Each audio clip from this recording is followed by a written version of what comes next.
Hello प्यारे बच्चों, बीबी story land में आपका स्वागत है। तो आज की कहानी शुरू करते हैं। कहानी शुरू करने से पहले हमारे चैनल को सब्सक्राइब करें, लाइक करें और शेयर करें।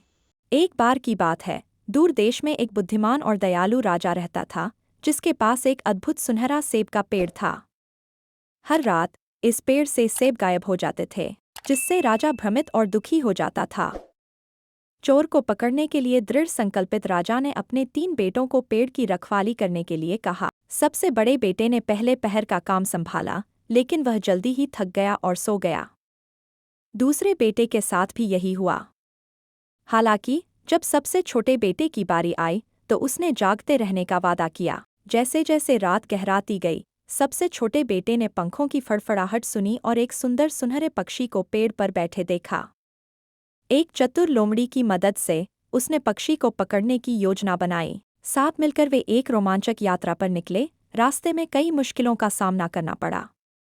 उन्होंने खतरनाक नदियां पार की, ऊंचे पहाड़ों पर चढ़े और घने जंगलों में चले गए।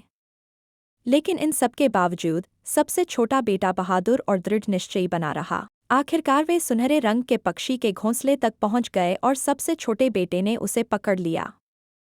पक्षी ने अपनी आज़ादी की भीख मांगी और वादा किया कि अगर वह उसे छोड़ देगा तो वह उसे बहुत बड़ा इनाम देगा। लेकिन सबसे छोटे बेटे को अपने पिता से किया वादा याद था और उसने पक्षी के वादों के कारण अपना मन नहीं बदला। हाथ में सोने की चिड़िया लेकर वह वापस उस देश में लौट आया, जहां राजा ने उसका नायक की तरह स्वागत किया। हालांकि राजा की मांगें यहीं खत्म नहीं हुईं।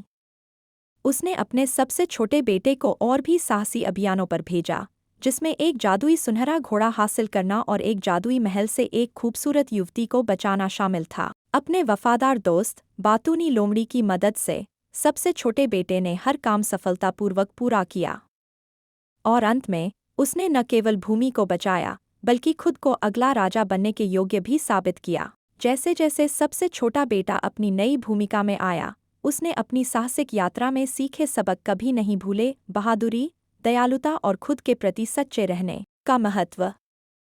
और हर रात जब वह सोने के लिए जाता, तो वह सुनहरे पक्षी के रोमांचक साहसिक कार्य को याद करता और मुस्कुराता, यह जानकर कि वह वास्तव में एक नायक बन गया है। ऐसी और अच्छी कहानियां सुनने के लिए हमारे चैनल को सब्सक्राइब करें। मिलते हैं आपसे अगली नई कहानी के साथ। हमारी पूरी वीडियो देखने के लिए शुक्रिया।